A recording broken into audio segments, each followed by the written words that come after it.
সকল বন্ধুরা, আমি আপনাদের ভালোবাসা এবং আপনাদের টানে আবারও চলে এসেছি একটি নতুন রেসিপি নিয়ে। আর এই রেসিপিটির কথা হয়তো আপনারা কখনো শোনেননি আর খেয়ে দেখেননি। সকল বন্ধুকে বলবো এই রেসিপিটি ফলো করবেন এবং খুব সহজে আপনারা তৈরি করতে পারবেন। আজ আপনাদের জন্য একদমই একটি নতুন রেসিপি নিয়ে এসেছি। আর এই রেসিপিটি অসাধারণ খেতে। এই রেসিপিটি কিভাবে তৈরি করব তা আপনাদের সবটুকু আমি খুব ভালোভাবে বুঝিয়ে দেব। এর জন্য আমি নিয়েছি বাদাম, গুড়, চিড়া আর নিয়েছি তিল, সাদা তিল। এই চিড়া আর এই বাদাম এই দুটি আমি খুব ভালো করে ভেজে নেব। এর জন্য গ্যাস ওভেনে আমি একটা কড়াই বসিয়ে দিয়েছি আর গ্যাস ওভেনটাকে আমি চালু করে দেব। এই কড়াইয়ের মধ্যে আমি ভেজে নেব বাদাম। আর বাদামটা কিন্তু খুব ধীরে ধীরে ভাজতে হবে।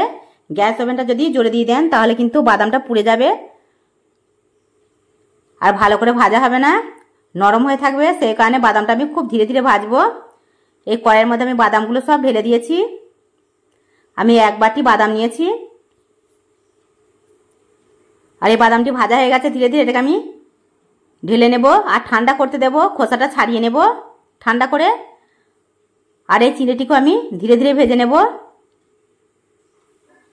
চিড়েটা কিন্তু খুবই ধীরে ধীরে ভাজবেন, তা নাহলে পুড়ে যাবে, মুচমুচে হবে না। এই কারণে আমি ধীরে ধীরে এই চিড়েটিকে ভালো করে নাড়াচাড়া করব। আর এটি সবসময় কিন্তু নাড়াচাড়া করতে হবে।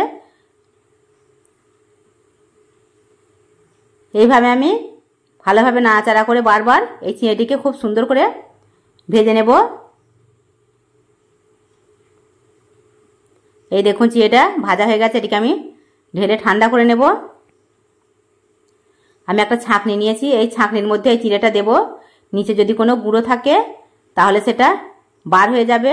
আর এটাকে আমি একটা হাতলের সাহায্যে এইভাবে নাড়াচাড়া করছি আর নিচে নোংরাটা পুরো বার হয়ে যাবে। এই দেখুন এর মধ্যে অনেক গুঁড়ো ছিল, সেটা বার হয়ে গেছে। এবার আমি এই রেসিপিটি তৈরি করব। এই কড়াইয়ের মধ্যে আমি গুড় খুব ভালো করে ঢেলে দেব ধীরে ধীরে। আমি প্রায় 500 গ্রাম গুড় নিয়েছি।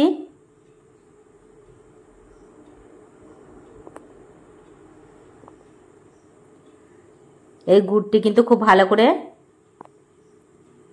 নাড়াচাড়া করতে হবে। এর মধ্যে আমি অল্প পরিমাণে জল দিয়ে দেব।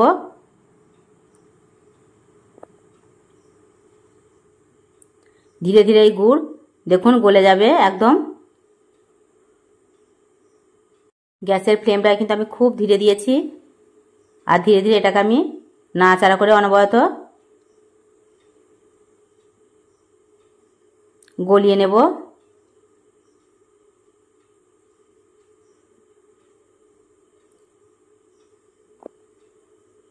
এটা নাড়াচাড়া করতে করতে একদমই এটা গলে যাবে গুড়। এই রেসিপিটি তৈরি করা কিন্তু ভীষণ সহজ, খুব সহজে তৈরি করতে পারবেন সকল বন্ধুরা। এই দেখুন গুড়টা অনেকটাই হয়ে এসছে। আর এই গুড় কিভাবে বুঝবেন সেটা আমি আপনাদের খুব ভালো করে বুঝিয়ে দেবো। এর মধ্যে আমি দিয়ে দিয়েছি 3টি মতো এলাচ। এই এলাচটা দিলে এর স্মেলটা খুব সুন্দর আসে।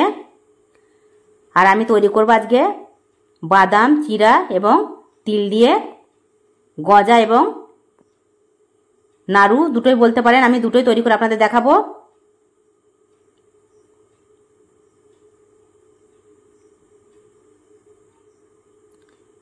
এই গুড়টি ধীরে ধীরে হয়ে এসছে। আর কিভাবে বুঝবেন সেটা আমি আপনাদের বলে দিচ্ছি। দেখুন আমি আঙুলের সাহায্যে এইভাবে নিয়ে যখন 2-3টি তার মতো হয়ে আসবে তখন কিন্তু আমি এটাকে নামিয়ে নেব। এখন এটা হয়নি। তাছাড়া আরেকটি নিয়ম আমি বলে দিচ্ছি আপনাদের। এই দুটি নিয়ম আপনারা জানলে খুব সহজে তৈরি করতে পারবেন।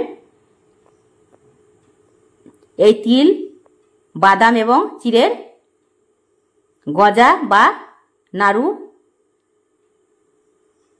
আমি একটা বাটির মধ্যে জল নেব আর জলের মধ্যে আমি অল্প পরিমাণে একটু গুড় দিয়ে দেখব এবং হাতের সাহায্যে যখন এটাকে নাড়াচাড়া করব, দেখুন এটা যদি ছেড়ে না যায়, এক জায়গায় জড়ো হয়ে যায়, তাহলে বুঝে যাবেন এর পাকটি হয়ে গেছে। এই দেখুন এটা একদমই গোলপাড়া হয়ে গেছে, ছেড়ে চলে যাচ্ছে না। এটি তার মানে এখন হয়ে গেছে। এইভাবে বুঝে নিতে পারেন এবং আঙুলের সাহায্যে বুঝে নিতে পারেন। খুব দুটি সহজ উপায় বলে দিলাম আপনাদের। এটা খুব তাড়াতাড়ি আপনারা বুঝতে পারবেন। আর এটাকে আমি ধীরে ধীরে ঠান্ডা করে নেব, কিন্তু এটা গ্যাস ওভেনের মধ্যে থাকবে। গ্যাস ওভেনটাকে আমি খুব ধীরে দিয়ে দিয়েছি ফ্লেমটাকে গ্যাসের। আর এটাকে ধীরে ধীরে আমি নাড়াচাড়া করছি। এটা কিন্তু খুব বারবার নাড়াচাড়া করতে হবে, থামলে হবে না। এটা যখন ধীরে ধীরে নাড়াচাড়া করে একদমই এই পুরো গুড়ের উপরের যে ফেনাটা সেটা কমে যাবে, তখন আমি সব উপকরণগুলো ধীরে ধীরে এর মধ্যে দিয়ে দেব। এর মধ্যে দিয়ে দেব আমি রেখে দেওয়া বাদামগুলো আমি খোলা ছাড়িয়ে নিয়েছি ঠান্ডা করে। এটি একবার তৈরি করে খেলে আপনাদের বারবার খেতে ইচ্ছা করবে। দারুণ স্বাদের রেসিপি। এই রেসিপিটা আপনারা খুব সহজে বাড়িতে তৈরি করতে পারবেন, আর বাচ্চা বড় সকলে কিন্তু ভীষণ পছন্দ করবে রেসিপিটা। আর ঘরে রেখে দেওয়ার পর আপনারা দীর্ঘদিন ধরে এটা খেতে পারবেন। এর মধ্যে আমি ভেজে রাখা চিড়েগুলো দিয়ে দিয়েছি, আর সবগুলো একসঙ্গে খুব ভালো করে আমি মাখিয়ে নেব।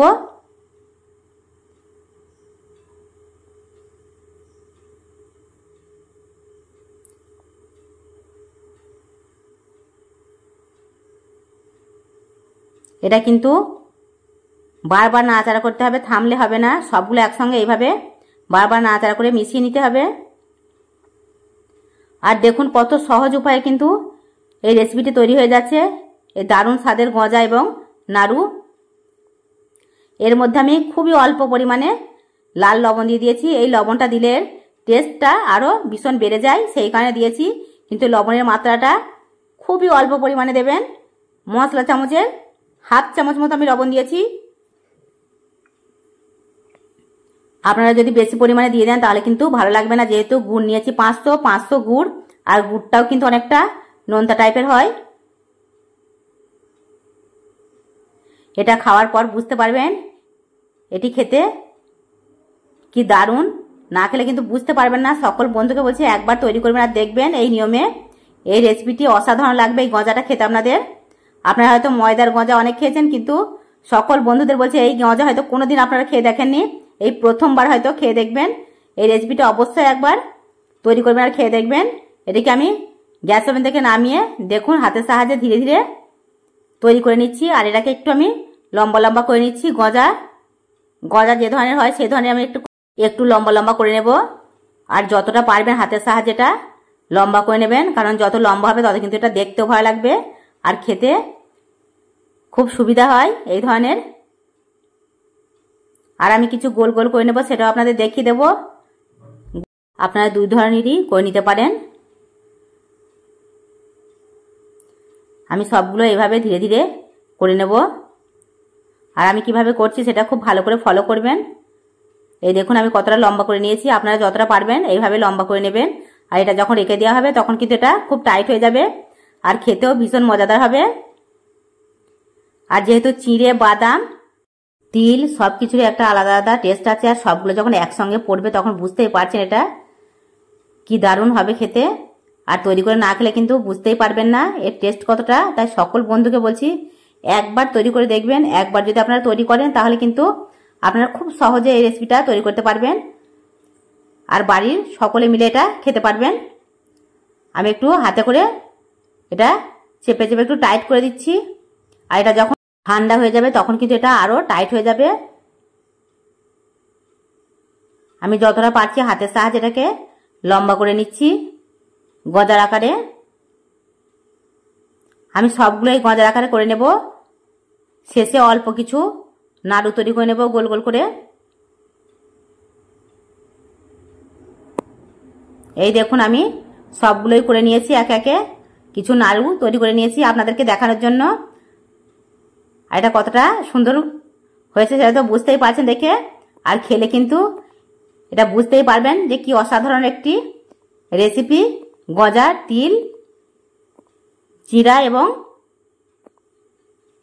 বাদাম দিয়ে ভীষণই মজাদার একটি রেসিপি। সকল বন্ধুকে বলছি আর দেরি করবেন না, সামনে পুজো আসছে, এখনই তৈরি করে খেয়ে দেখুন। আর ভালো লাগলে লাইক, কমেন্ট, শেয়ার করতে ভুলবেন না।